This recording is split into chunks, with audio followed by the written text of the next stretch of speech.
One of the worst things that happened to me after my accident was the day they told me I would never be able to walk again. It was horrendous, devastating. If you take risks on site, it might be you next.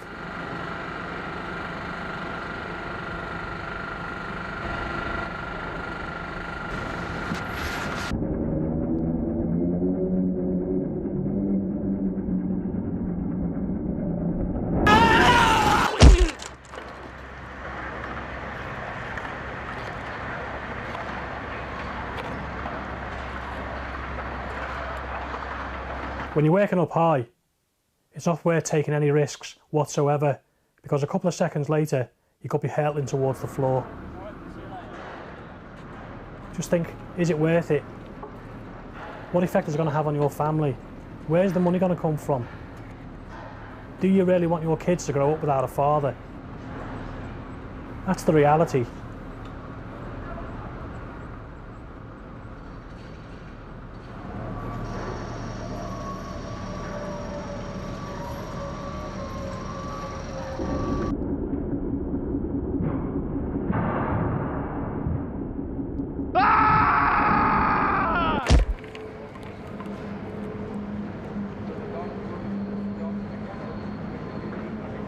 Don't take risks. It's just not worth it. It goes without saying that working at heights is a dangerous business and should be taken very seriously. Now and again, we all have to work at heights, up on scaffolds, on platforms, and working up ladders. But have you ever stopped to think whether you really need to be working at heights? A lot of the time you probably don't. You'd be surprised. Have a think about it next time. If you don't really need to, find another way. Scaffolds and tower scaffolds. You'll see them on just about all of the sites. Putting them together is a big job, and an important one as well. You're best to leave it to those who are qualified. Every work area where you work needs to be safe and completely secure, so it's not worth leaving it to chance.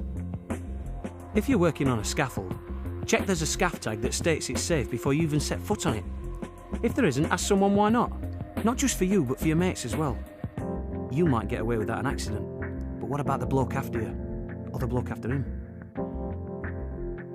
Whatever scaffold you're working on, the platform should have the minimum toe board and 2 handrails. Anything less is not good enough.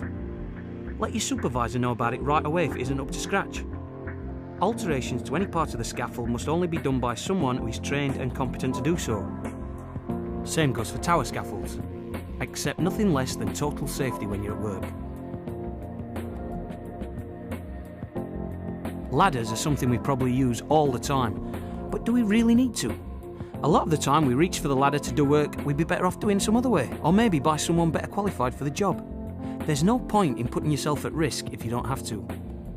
If you do use a ladder, make sure you know how to use it correctly. Ask yourself a few questions. Have you made it safe to use? Is it long enough for the task? Do you need someone to help you? It's more than likely some of you have worked on MUPs, or mobile elevated working platforms. If you have, or if you're going to, you must be trained and competent to operate them. One thing you can do is make sure you're using your harness according to the manufacturer's recommendations.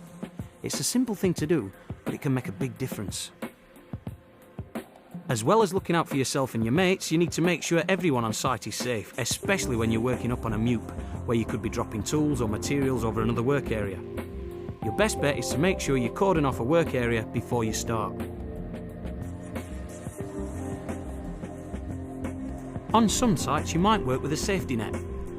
It's another precaution that's taken as a further level of safety, and any extra protection has got to be a good thing. Again, just keep in mind that the net should only be put together by those who are competent.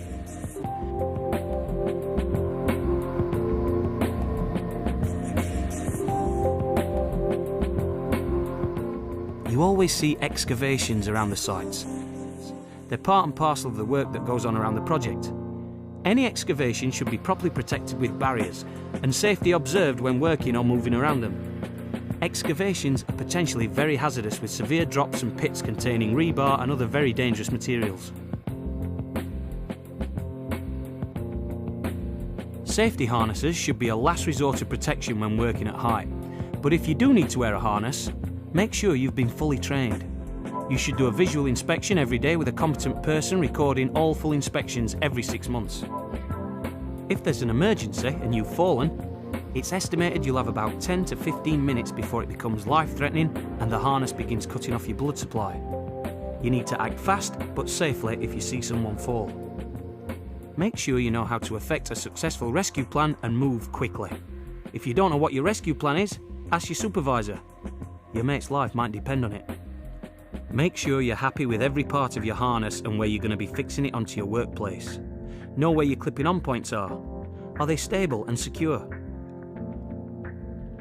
Working at height kills more people each year in the construction industry than any other workplace accident. So remember, your safety is the #1 priority. It's easy to let a few things slip sometimes.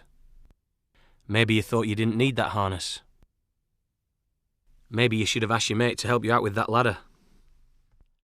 It's not just your life you're affecting. It's the life of your family, your mates. Don't take the risk.